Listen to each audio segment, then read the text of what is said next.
Katie Books Productions presents Lennie Gray, an audio drama written, produced, and narrated by Earl Sewell. Previously on Lennie Gray.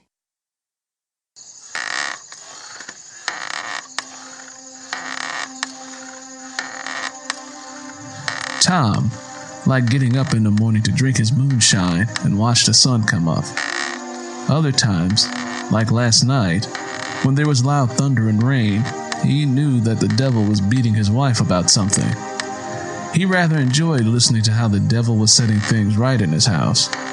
He imagined the loud roars of thunder were the voice of the devil letting his wife know how mighty he was. With that thought, Tom gulped down the last bit of liquor in his tin cup. He was about to get more when he saw a man walking towards the house. He pinched his fingers between the bridge of his nose and the corner of his eyes to make sure he wasn't imagining seeing someone. It was Judge, Lennie Gray's father, coming down the road with his shotgun sitting on his shoulder.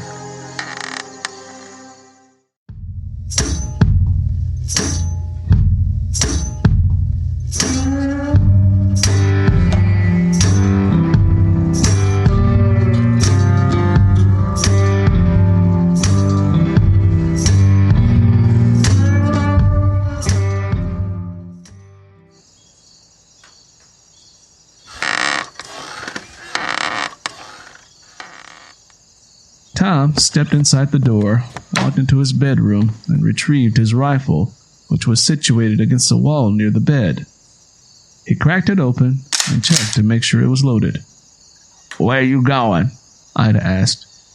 "That high yellow food judge coming down the road with his gun. I figure he coming for Lennie Gray.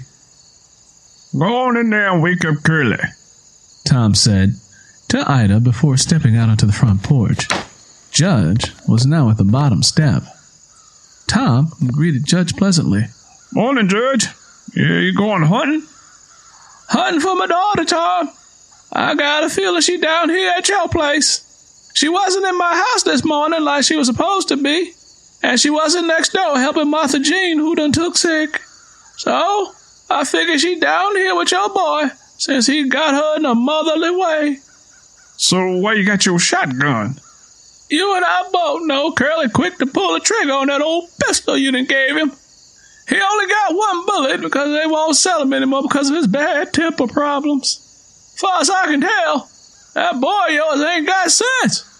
And a little bit he do got ain't worth much, especially when he's got hell dancing in his gut from drinking moonshine."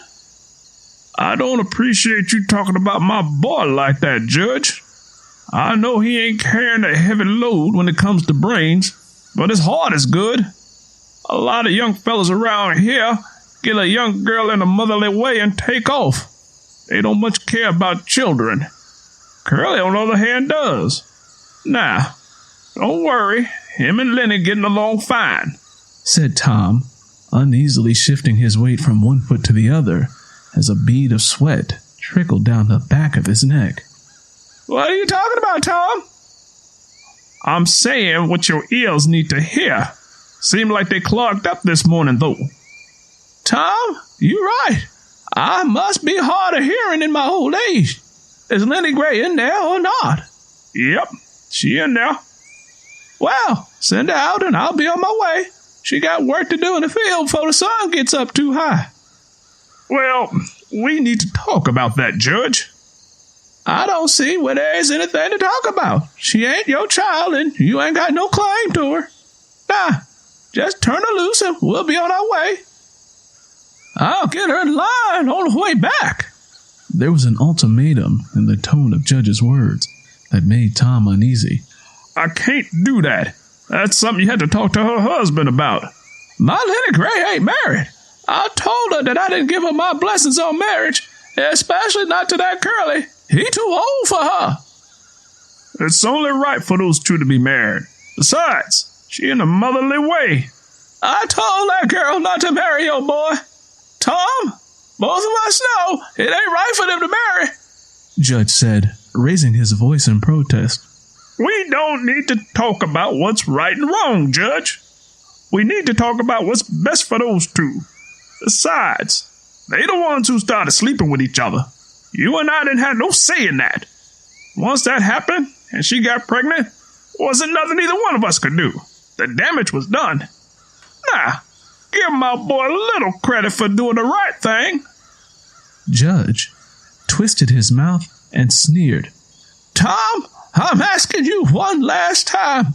Send her out here. Judge, she is married now. The preacher came by last night and did the ceremony out on the railroad tracks. Tom pointed the barrel of his rifle towards the train tracks. Lennie Gray! Judge angrily called his daughter. I can't believe y'all tricked my child into getting hitched to your boy. She wasn't planning on marrying him. All she talked about was trying to figure out a way to get up north without him. Tom craned his neck to the left and spit again, as if expelling the bitterness of Judge's words. Lennie ain't coming out, Judge. Like I done told you, she was girly now. If she wanted to leave and come back home to you, she could have done it first thing this morning. Instead, she stood right here on this porch and talked to me. Why you acting like being married is so uncommon to you? I'm going to go get the sheriff. Judge snarled. You mean my half-brother, the sheriff? Do you really think he cares all that goddamn much about two colored people who done got married? Besides, you ain't going to see no sheriff. You just huffing and working yourself up for no reason at all. You know just as well as I do that if you catch him on a bad day, he'll put you in jail, make up some charges on you, and send you to prison to do hard labor. You know he got more nerve than a bum tooth and will piss on your leg and tell you it's raining. I suggest that you don't go pushing your luck by ticking him off. How y'all gonna make my child marry him and take her away from me? It ain't right. There were trace amounts of Judge's pride, bravery, and masculinity that disappeared in that moment. He held his head down and stared at the ground so that Tom wouldn't see his eyes, turning glassy and red with emotions. As children growing up together, Tom always knew how to get the best of Judge because he could think quicker and more logically. That was something that always made Judge feel inferior to him. While Judge had his head slumped between his shoulders, Lennie Gray stepped out onto the porch. "It's okay, Daddy. Don't worry." See? Lennie Gray doing just fine.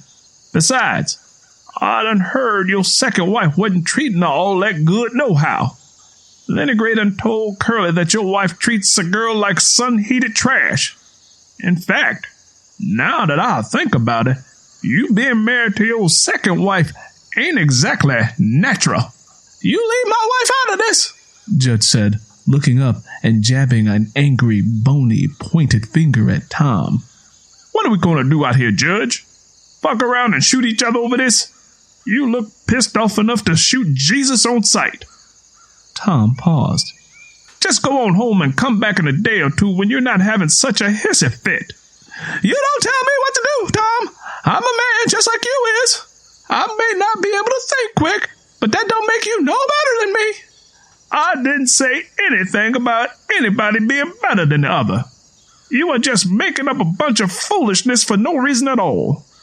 Listen, why don't I go and get you a jug of moonshine? Show that there ain't no hard feelings between us. At that moment, Ida came out onto the porch and stood next to Tom. "Judge," she said cordially, "go on and put that rifle away and stop making a fool of yourself." Ida's words punched him in the chest. Judge once again looked at the ground. He searched his mind for thought and logic, but the only thing there was a simple narrative that told him he was worthless. "Why are y'all doing this? I'm your first cousin, Tom, and y'all just made my daughter marry her second cousin."